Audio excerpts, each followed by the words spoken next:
Buenas tardes, mi nombre es Jesús Hernández, yo soy ingeniero en control y automatización con una maestría en administración pública, ambas en el Instituto Politécnico Nacional, donde actualmente también laboro, y aquí tengo la gran oportunidad de participar en UTEL impartiendo la materia de física, el cual es el tema que vamos a abordar. La física como tal podemos sintetizarla en el estudio del movimiento, y es importante entender que si yo quiero comprender algo en física, debo de tener la parte de predecir las cosas. Y en esta parte de movimiento, ¿qué voy a predecir? Son 4 factores fundamentales: tiempo, desplazamiento, velocidad y aceleración. En la parte una de las partes de la física. Y bueno, iniciando con nuestro tema, el primer tema que vamos a ver es el movimiento rectilíneo uniforme. ¿A qué me refiero con movimiento rectilíneo uniforme? Y en el nombre lleva su descripción. Es un movimiento que es recto y es uniforme. ¿A qué me refiero con que es uniforme? No existe aceleración. La velocidad es constante.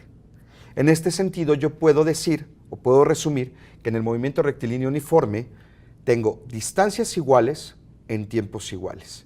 Y básicamente está esta fórmula que pueden ver, que es velocidad igual a distancia sobre tiempo. Esta relación me está dando la característica fundamental de este tipo de movimiento. Si existiera una variación en la velocidad, le vamos a llamar aceleración. Y de aquí viene el siguiente tema, que es movimiento rectilíneo uniformemente acelerado, que es donde nos vamos a detener para resolver unos problemas, porque dependiendo del tipo de movimiento es como yo lo voy a comprender y voy a tener esta posibilidad de predecir estos 4 factores que les mencionaba anteriormente. Hay una característica fundamental. Si bien existe la variación de la velocidad, esta variación es uniforme, es constante.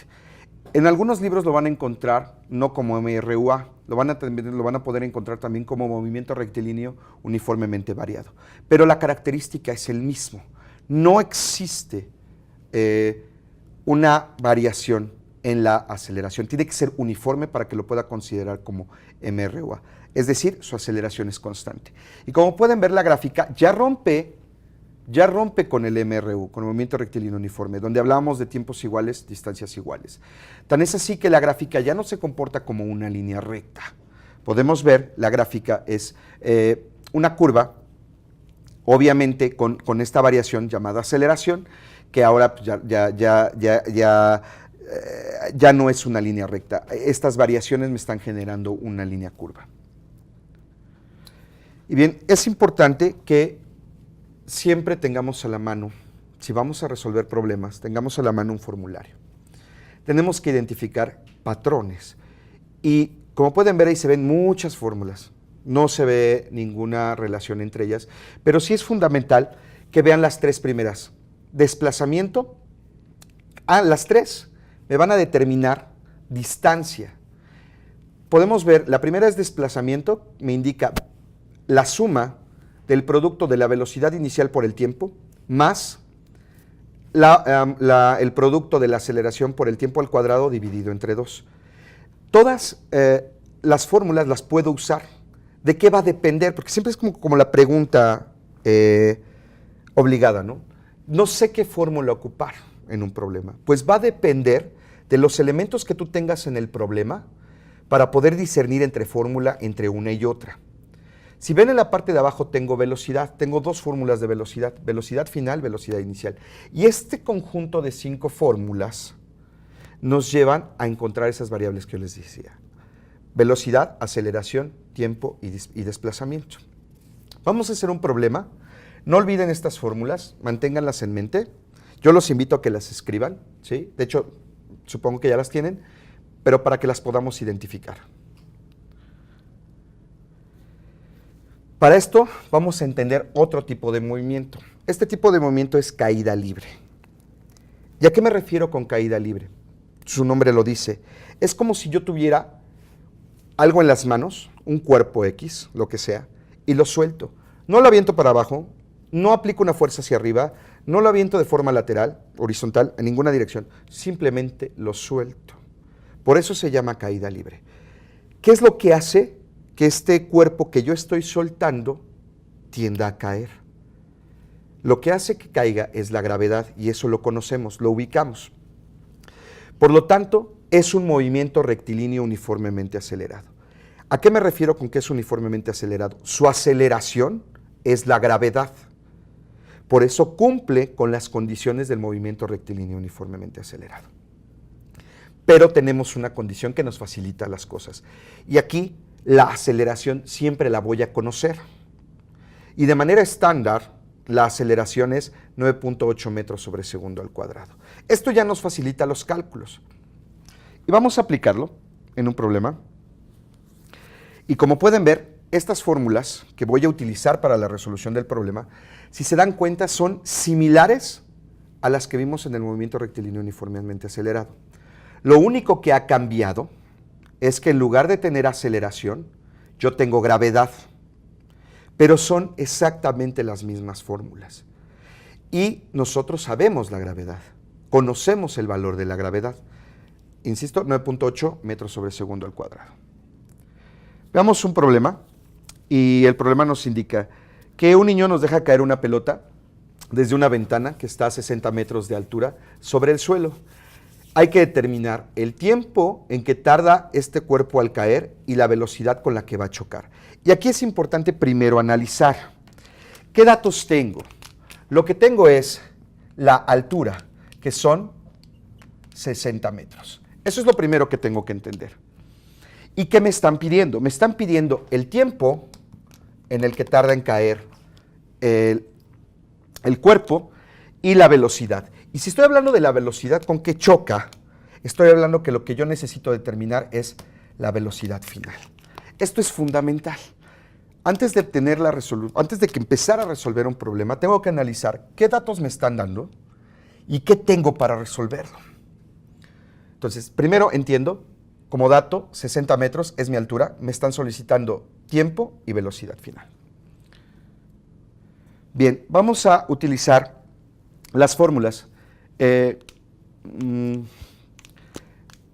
Tengo la primera, que sería la altura. La altura va a ser igual a la gravedad por el tiempo al cuadrado sobre 2. Aquí tengo un problema. No me piden calcular la altura. Lo que me están pidiendo es determinar el tiempo. ¿Qué hago? Hago un simple despeje. Lo voy a hacer paso a paso, ¿sí? El despejar significa que voy a dejar a esta incógnita solita de un lado para que yo la pueda determinar. Entonces, primero, obedeciendo la jerarquía de operaciones y la forma correcta de despejar, voy a hacerlo paso a paso. Me quedaría de la siguiente forma. Este 2 que está dividiendo, del otro lado de la igualdad, me quedaría de esta manera. Y voy dejando poco a poco solito el tiempo para poderlo despejar. Lo puedo poner de cualquier lado, no tengo ningún problema, siempre y cuando yo respete la igualdad. Y ahora lo que me queda es la gravedad. La gravedad al estar multiplicando pasaría dividiendo. Voy a pasar del otro lado de la igualdad para que no haya confusión. Y me quedaría de esta forma. Todavía, a pesar de que el tiempo está de manera independiente de este lado de la igualdad, no lo puedo calcular de una manera directa porque está elevado al cuadrado. Y la forma de elevar al cuadrado, de quitar este cuadrado, es utilizando la raíz. Entonces, si yo aplico raíz de este lado de la igualdad, voy a quitar el cuadrado. Pero como tengo que respetarla, lo que hago de un lado, hago del otro. Y al final, yo puedo calcular el tiempo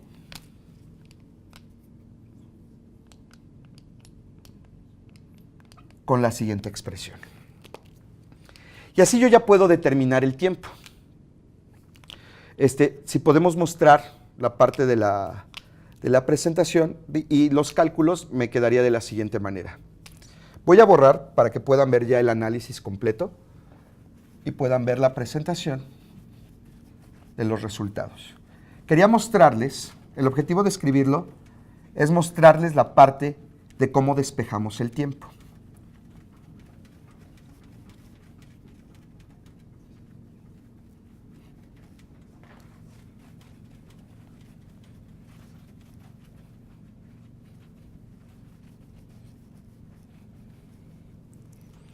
Como pueden ver en la presentación,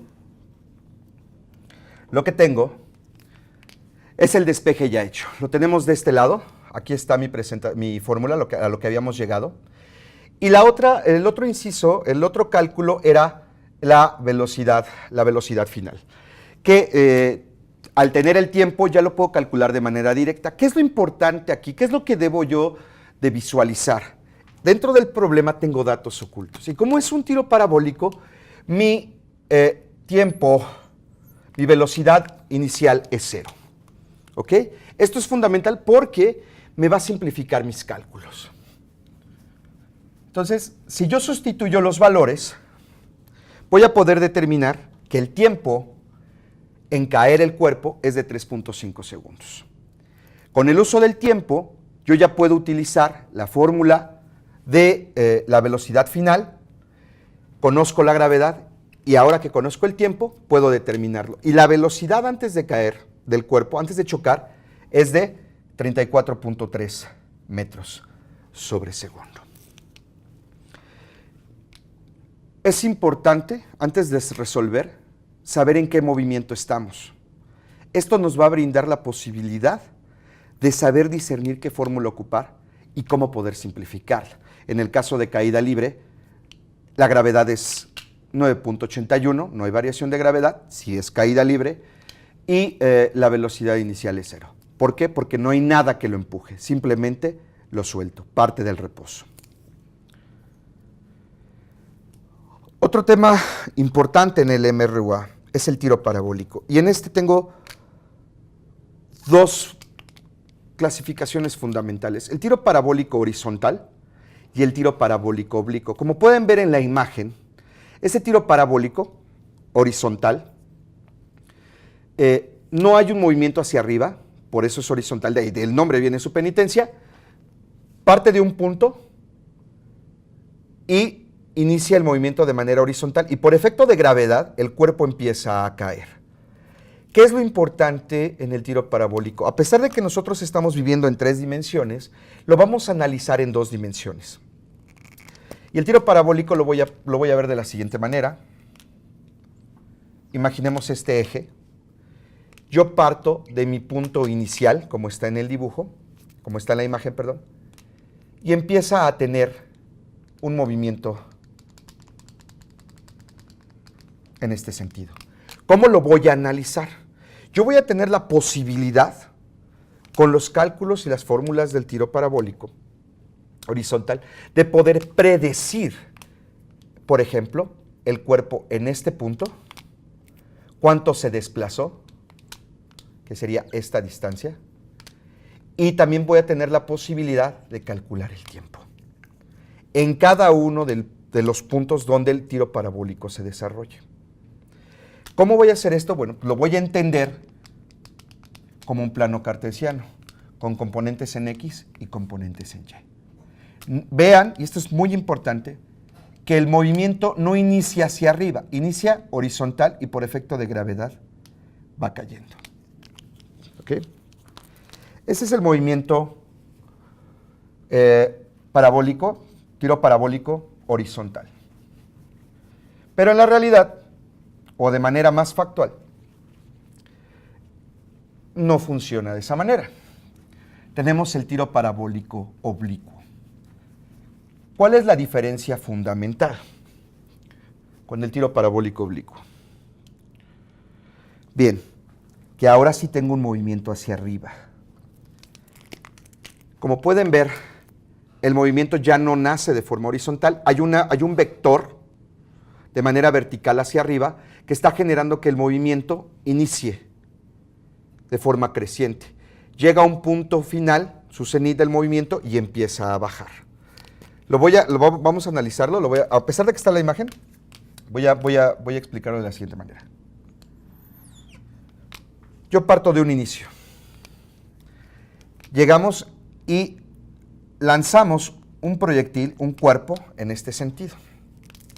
¿Qué está pasando? Realmente tengo yo dos vectores. Un vector vertical en Y, que me está generando el movimiento, y un vector horizontal. Puedo descomponer, puedo analizar estos dos vectores. El movimiento sigue creciendo y llega a un cenit, a un punto más alto. En este punto más alto, ya no va a subir más, obviamente, va a tender a descender. ¿Qué va a pasar con mi vector vertical? Mi vector vertical ya va a valer 0. Ya es 0 porque ya no hay movimiento hacia arriba. Sigue prevaleciendo un vector horizontal en X, por efecto del movimiento, pero ya no sube. Ahora el movimiento, al llegar al punto más alto, va a tender a descender. Y ahora mi vector en Y ya va a ser hacia abajo, ya va a ser negativo. ¿Qué puedo yo calcular o determinar en un tiro parabólico oblicuo? Primero, la altura máxima, la distancia horizontal, del desplazamiento horizontal, el tiempo en el que llega al punto más alto y el tiempo a donde va a llegar. Voy a tener esta posibilidad de descifrar, de predecir en cada uno de los puntos que tiene la trayectoria en mi cuerpo. Vamos a hacer un problema para que quede un poquito más claro. Y les muestro las fórmulas que vamos a utilizar. Obviamente les voy a mostrar toda la gama de fórmulas, pero vamos a ver cómo vamos a seleccionar las fórmulas y va a ser de acuerdo a los datos del problema.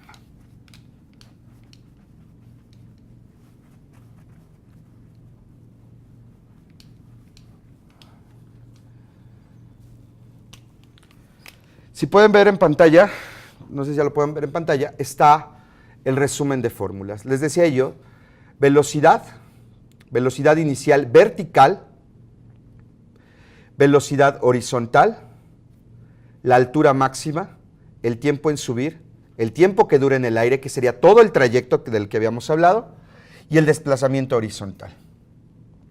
¿Por qué hablamos de senos y cosenos? Vamos a dejar las fórmulas ahí para que veamos cada una de ellas. Cuando yo hablo de la velocidad inicial vertical, pensemos en el mismo cuerpo. Estoy hablando de esto. El cuerpo inicia del reposo y tiene esta forma. ¿Dónde está mi velocidad inicial vertical? Precisamente es mi componente en Y. ¿Sí me explico? Esta componente en Y va a ser mi velocidad inicial vertical, donde nace desde el reposo. ¿Okay? La velocidad horizontal va a ser todos mis vectores que tenga yo en X. Todos los vectores que tenga yo en X mientras se desarrolla mi movimiento. La altura máxima es la altura que estoy desarrollando en el punto. El tiempo en subir, la fórmula que tenemos aquí, el tiempo en subir es el tiempo que va a tardar el cuerpo hasta el cenit del movimiento. El tiempo que dura en el aire es todo el tiempo que está aquí, que dura el movimiento.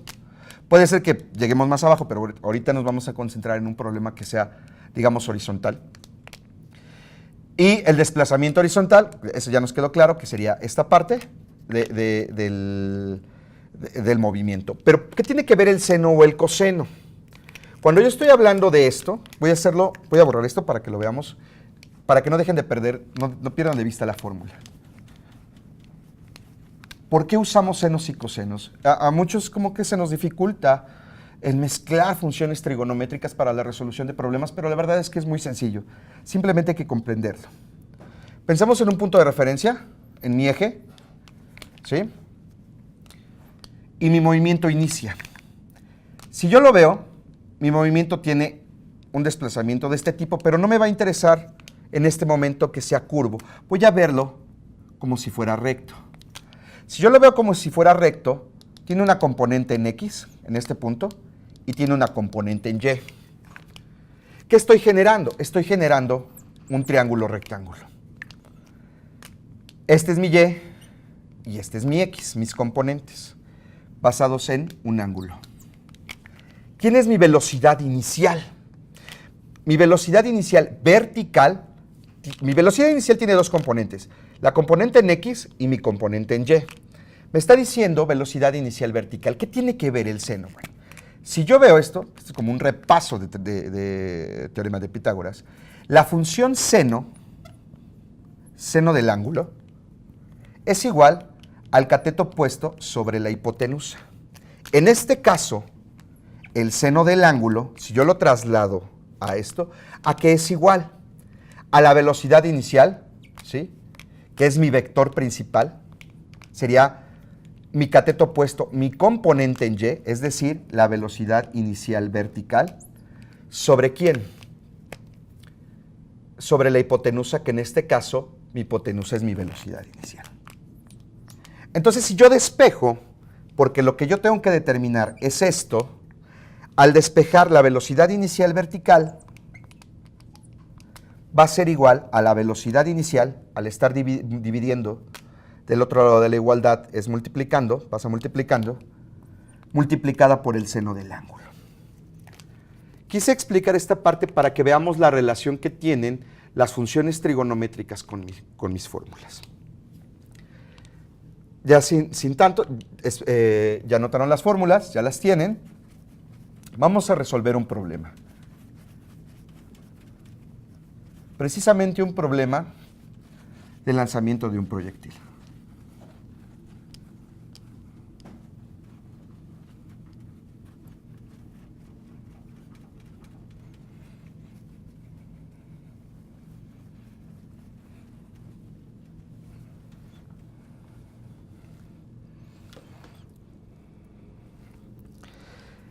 Y el problema me indica, un proyectil se lanza con una velocidad inicial de 200 metros sobre segundo y se desea dar en un blanco localizado a 2.5 kilómetros.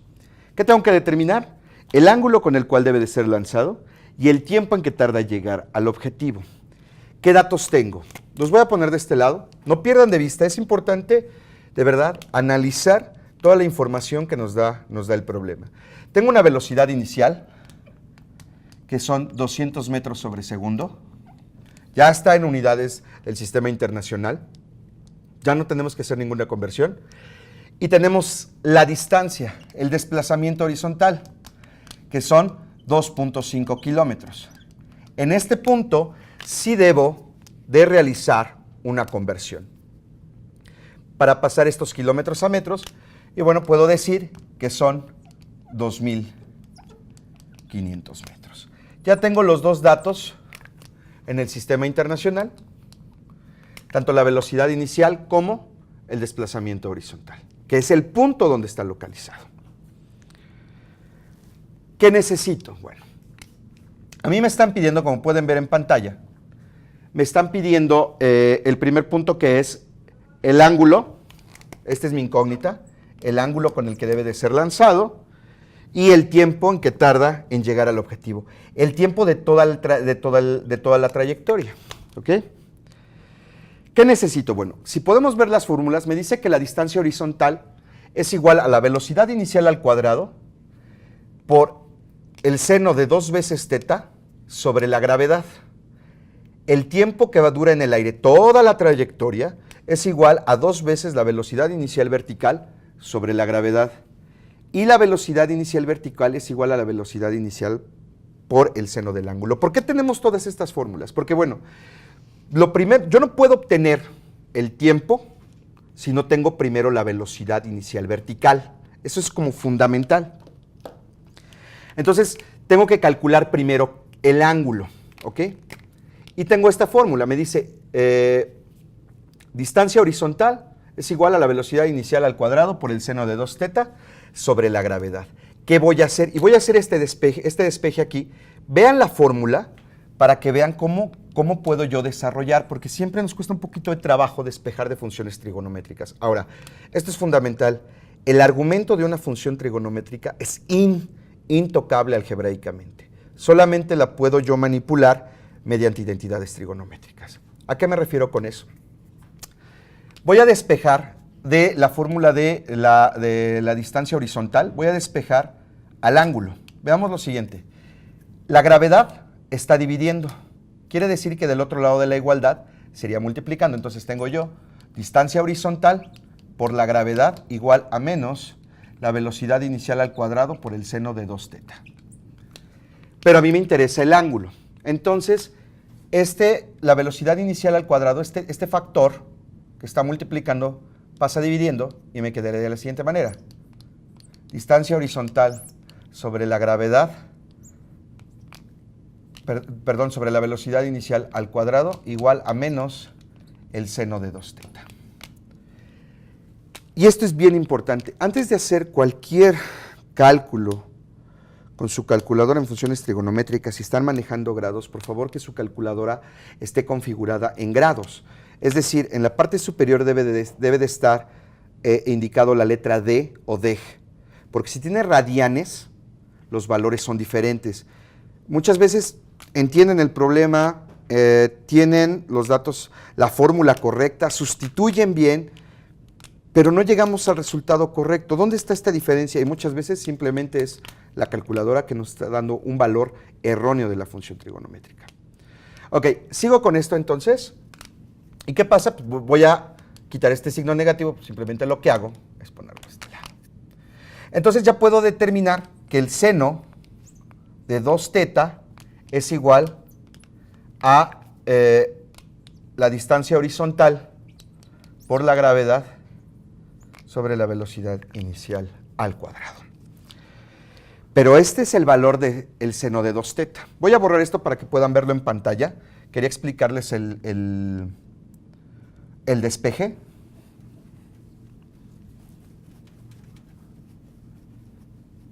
Y los cálculos serán de la siguiente manera. Con calculadora en mano ustedes pueden checarlo, sería lo ideal, que a pesar de que están ya los tenemos resueltos, ustedes chequen, verifiquen en su calculadora que los resultados coincidan.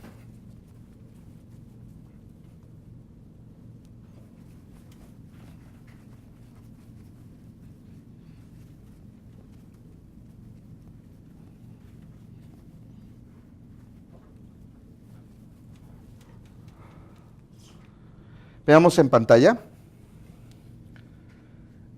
Está el despeje como se los había comentado, con el signo negativo. Y esto, el resultado del seno de 2 teta es igual a 0.6125. Esto no es el ángulo. Este no es el valor del ángulo. Este es el valor del seno de 2 veces el ángulo. Y quiero que vean la fórmula y lo voy a poner de este lado para que entendamos cómo calculamos esto. En su calculadora no existe una tecla que me diga arcoseno, no existe. Pero tienen una función que dice seno a la menos 1. Seno a la menos 1 de un ángulo es lo mismo a que yo tenga arcoseno del ángulo. En su calculadora generalmente van a utilizar el shift para poder encontrar el valor del ángulo. Pero lo que está pasando en el cálculo es que es el arcoseno de 2 veces el ángulo. Si ustedes checan en su calculadora, el arcoseno de 0.6125 es 37.76. Pero este 37.76, como está aquí, es el valor de 2 veces el ángulo. Entonces, ¿qué hago? Si yo tengo que es 2 teta igual a 37.76 grados, despejo este 2. Está multiplicando, pasa dividiendo, y entonces 37.76 grados sobre 2 es el valor de 18.88, como está en pantalla. Ese es el valor del ángulo que yo le debo dar a mi proyectil para que llegue a esa distancia que yo estoy estimando. Ahora, ya que tenemos el ángulo, puedo determinar el tiempo, pero quiero que vean la parte del tiempo. ubicarnos en esta zona. Para poder hacer la predicción del aire, del tiempo en el aire, yo necesito la componente de la velocidad inicial vertical. Si no, no puedo calcular el tiempo. Entonces, antes de calcular, utilizar la primera fórmula que está en la parte superior derecha, necesito determinar la velocidad inicial vertical. Y como pueden ver, la fórmula me está indicando que es la velocidad inicial por el seno de teta. Y tengo los ángulos, lo acabo de calcular. Ahí hay un pequeñísimo error, no es seno de 38, es 18.88, que es el que acabamos de calcular. Entonces lo voy a hacer aquí para que no haya confusión. Mi velocidad inicial vertical es igual a 200 metros sobre segundo por el seno de 18.88, que es el ángulo que habíamos calculado. Y la velocidad inicial va a ser igual a 64.6 metros sobre segundo. Esta es lo que yo requiero para poder utilizar esta fórmula. Como pueden ver, yo no puedo agarrar y empezar a calcular lo que sea. Tengo que saber qué tengo y qué puedo utilizar. Y a lo mejor un resultado me lleva a otro. Entonces, ya al tener el resultado parcial de la velocidad inicial vertical, ya lo puedo sustituir los valores de esta fórmula y me da por resultado 13.18 segundos. Porque ya cuento con el valor de la velocidad inicial vertical, que lo acabamos de ver aquí. Esos son los datos que me piden, entonces puedo decir que en el movimiento de mi proyectil va a tardar un tiempo de 13.18 y el ángulo es igual a 18.88. Como pueden ver, es muy fácil, pero sí es necesario conocer las fórmulas, familiarizarnos con ellas, pero más allá de eso es comprender el movimiento, comprender las características del movimiento en el que estoy trabajando para poder aplicar las fórmulas.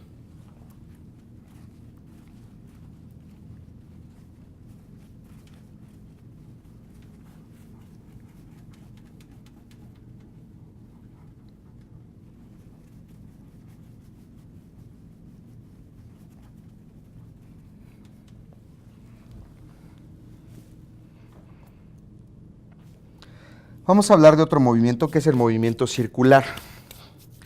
Para esto necesito que imaginemos que tenemos un cordón y amarramos una canica, una piedrita, lo que ustedes quieran, y le empiezan a dar vueltas con su mano.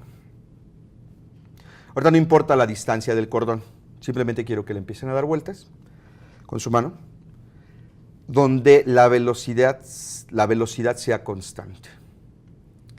Y esto me lleva al movimiento circular. También en él tengo movimiento circular uniformemente variado, movimiento circular uniforme, donde hay aceleración y no hay aceleración. Pero quise empezar con esta parte para que entendamos el movimiento. Entonces, le estoy dando vueltas. Si no hay ninguna variación en la velocidad, no hay aceleración. Entonces puedo hablar de un movimiento circular uniforme. Si yo le empiezo a dar vueltas un poco más rápido, estoy variando la velocidad. Hay una aceleración. Y si esta aceleración es constante, estoy hablando de un movimiento circular uniformemente acelerado. Pero me quise detener en esta presentación, en esta diapositiva. ¿Por qué? Porque ahí no manejamos metros. Yo no mido mi movimiento en metros, lo mido en radianes. ¿Pero qué es un radián? Un radián es esta longitud de arco que vemos en la imagen. Es la parte que está en la circunferencia, que está aquí coloreado como en rojo, está resaltado en rojo. Ese es un radián, y el radián viene de un ángulo de 57.3 grados. ¿Y qué son dos? ¿Por qué ponemos que son 2 pi radianes igual a 360 grados? Esto es como muy importante, es como entender un poquito la función trigonométrica. Me voy a detener en esto un poco. Y entonces pensemos nuevamente en una referencia y pensemos en una onda de este tipo. Esto es una onda senoidal. Así funciona, así llega la electricidad a su casa. Muchas cosas se comportan de esta manera, como una onda senoidal. ¿Qué significa que 2 pi radianes sean 360 grados? Todo esto es un ciclo. Si es un ciclo, pensando en una pequeña circunferencia, son 360 grados. Entonces, esto que está aquí son 2 pi radianes. Un ciclo van a ser 2 pi radianes. ¿Esto a qué me lleva? A que entonces la mitad serían 180 grados y estamos hablando de pi radianes. Y si me voy a otra parte, a dividirlo en la cuarta parte, que serían pi medios, estaríamos hablando de 90 grados. Explico esto para darnos una idea de cuando hablo de pi radianes a diferencia de metros. Es importante entender esta parte de los periodos. Entonces, un ciclo completo o un periodo completo son 2 pi radianes. La mitad de un ciclo son pi radianes. La cuarta parte del periodo es pi medios, que serían 90 grados. Vamos a mantener esto en mente porque en los cálculos nos va a servir mucho.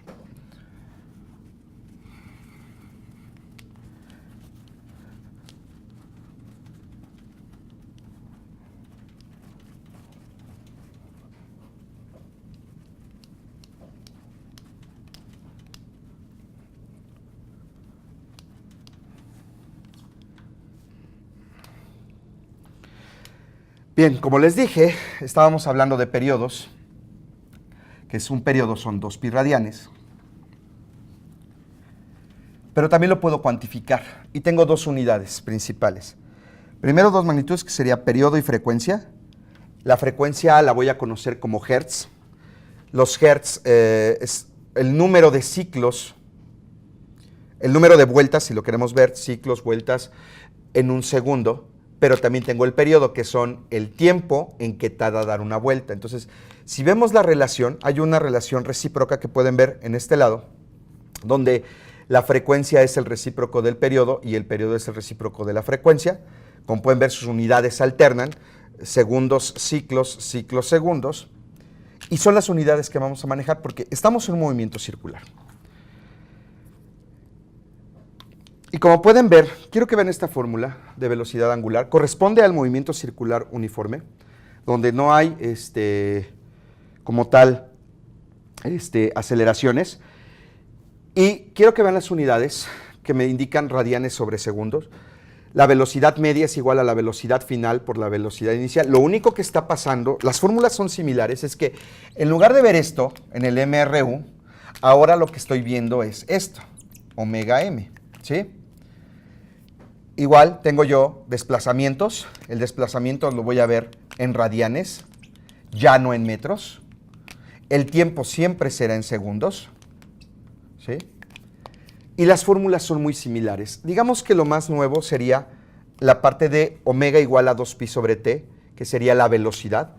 Pero si se dan cuenta, es muy similar a la fórmula de velocidad distancia sobre tiempo. Habría que hacer el análisis y ver la conversión de unidades. Y como hay una relación recíproca entre frecuencia y periodo, por eso la pueden ver de este lado expresada en dos formas, tanto con periodo, la t es periodo, como con frecuencia. ¿Y qué es la velocidad lineal o tangencial? Sigamos pensando en la pelotita que le estamos dando vuelta. Se mide en radianes porque está dando vuelta. ¿Qué pasa en el momento en que la sueltan?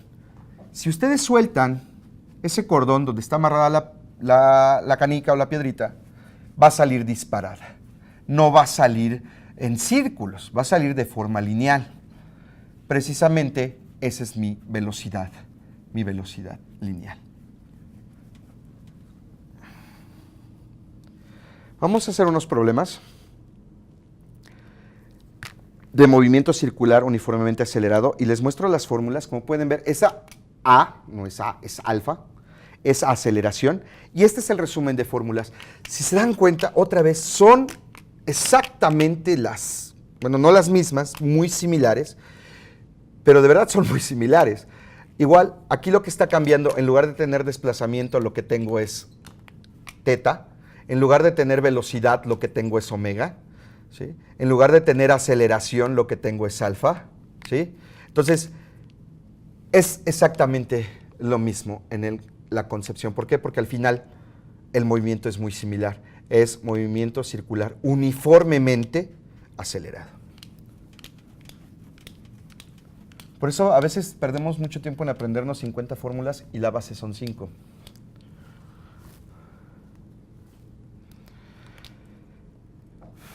Vamos a analizar este problema y me dice, una rueda gira con una velocidad angular inicial de 18.8 radianes sobre segundo, experimentando una aceleración angular de 4 radianes sobre segundo al cuadrado, y el tiempo en que dura son 7 segundos. ¿Qué me están pidiendo? El desplazamiento angular en un tiempo de 7 segundos y la velocidad angular a los 7 segundos. Nuevamente, ¿qué tengo? ¿Qué es lo que tengo para resolverlo? Me voy a ir un poquito más rápido para mostrárselos. Como dato tengo la velocidad inicial, que son los 18.8 radianes sobre segundo. Tengo el tiempo, que son los 7 segundos. Y la aceleración, que son 4 radianes sobre segundo al cuadrado. Voy a calcular el desplazamiento. El desplazamiento, como lo pueden ver de este lado, aquí está desarrollado mis operaciones. El desplazamiento va a ser igual a la velocidad inicial por el tiempo, más la aceleración angular por tiempo al cuadrado sobre 2. Realmente tengo todo. Simplemente sustituyo las fórmulas. Pero aquí es bien importante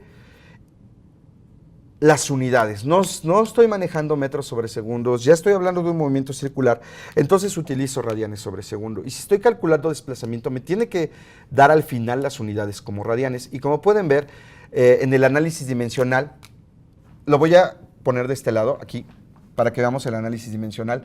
En la primera parte del desplazamiento, que tengo yo radianes sobre segundo por segundo, es decir, aquí están los 18.8 radianes sobre segundo, aquí están los 7 segundos, más radianes sobre segundo al cuadrado por segundo al cuadrado.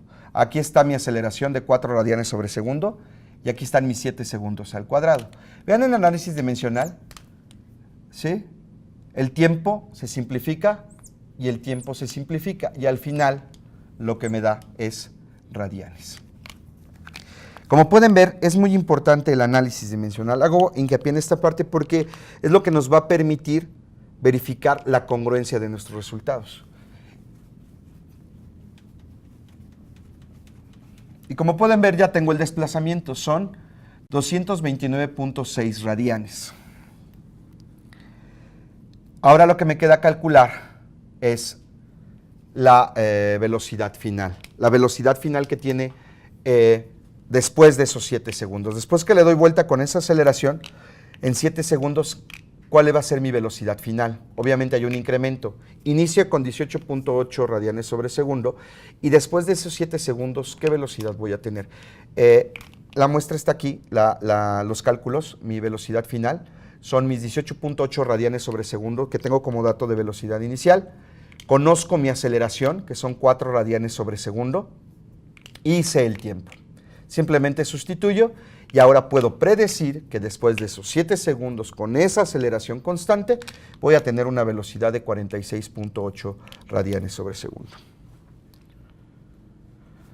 Y pues bueno, el tema es muy extenso, pero no podemos abarcar todo. Traté de poner, indicar o mostrarles problemas prácticos, simples, pero muy didácticos. Y el objetivo es que entiendan el movimiento para poder discernir entre qué fórmula utilizar y cuál no. Entonces, no sé si hay alguna duda o comentarios. Sé que me fui un poquito rápido por cuestiones de tiempo, pero quise abarcar estos temas que son fundamentales, que a veces se nos presentan un poquito complicados a la hora de realizar actividades o exámenes.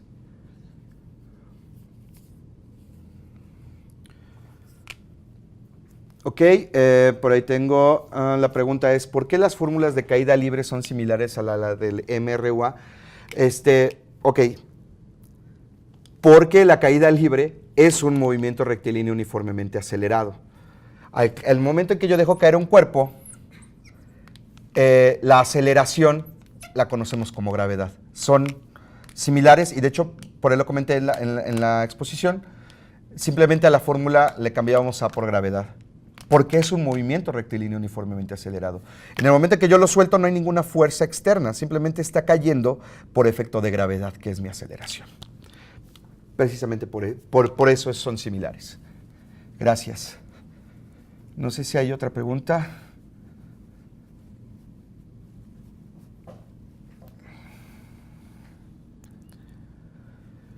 Nos preguntan por qué el peso no está considerado en las fórmulas de caída libre. Y esta es una pregunta interesantísima, porque ustedes lo pueden comprobar. Hagan la prueba con dos piedras de diferente tamaño, una muy pequeña y una muy grande, muy, muy grande. Si ustedes las dejan caer, caen al mismo tiempo. ¿Por qué? Porque lo que está haciendo que caiga el cuerpo es la gravedad. Y la gravedad aplica tanto para una piedra de 5 gramos como para una piedra de 2 toneladas. Caen exactamente igual. De hecho, hay un experimento, yo los invito a que lo vean en YouTube. Hay un experimento donde hay un tubo de vacío, donde está totalmente en vacío, y dejan caer una pluma y una bola de boliche y caen al mismo tiempo. No presenta ninguna resistencia, no hay aire, no hay nada que haga que planee la pluma y caen al mismo tiempo. Precisamente por eso, porque lo que está haciendo que caiga es la gravedad, no la masa. Gracias. No sé si hay otra pregunta.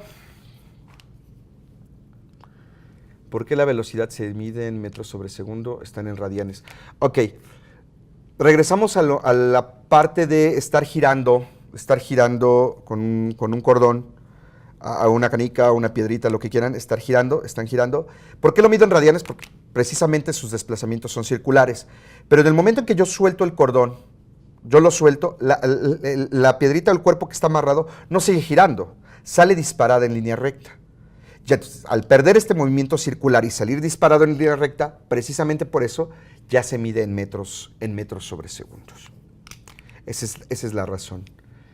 No sé si esas son todas las preguntas. Ok. ¿Cuál es la diferencia entre una magnitud escalar y una vectorial? Una magnitud escalar tiene una característica, es una magnitud, nada más. Nos da la magnitud de algo. Y una magnitud vectorial tiene 3 características fundamentales. Tiene magnitud, dirección y sentido. ¿Sí? Para poder visualizar una magnitud vectorial, necesito mi referencia, donde tengo una magnitud, esta es mi magnitud, tiene una dirección, que es el ángulo de referencia con mi eje, y tiene un sentido. Mi flechita me está indicando hacia dónde está. En cambio, una magnitud escalar, lo único que me indica es algo. Pensemos en velocidad. Aquí estoy hablando de 20 metros sobre segundo, con un ángulo de 45 grados, en este sentido. Tengo estas 3 características. En cambio, si yo hablo de una velocidad escalar, tengo 20 metros sobre segundo, que no sé más. Esa es como la diferencia. Por eso es tan importante manejar magnitudes vectoriales, porque a este vector yo le puedo conocer todo. Puedo conocer su componente en X, puedo conocer su componente en Y, puedo sumarlo con otro vector, porque sé dónde está localizado. En cambio aquí no lo sé. Esa es como la gran diferencia. No sé si hay otra pregunta. ¿Ninguna? Hay libros, depende de la traducción. Depende de la traducción del libro. Y creo que sí se los comenté también. El movimiento rectilíneo uniformemente acelerado. Nos preguntan qué diferencia existe entre el MRUA y el MRV. Depende de la traducción del libro, pero realmente es lo mismo. Si ustedes encuentran temas con esos 2 nombres, están hablando exactamente de lo mismo. No sé si hay otra, creo que son todas. Son todas. Ok, pues les agradezco la atención, nos escuchamos en la próxima. Sin más, me despido. Buenas tardes.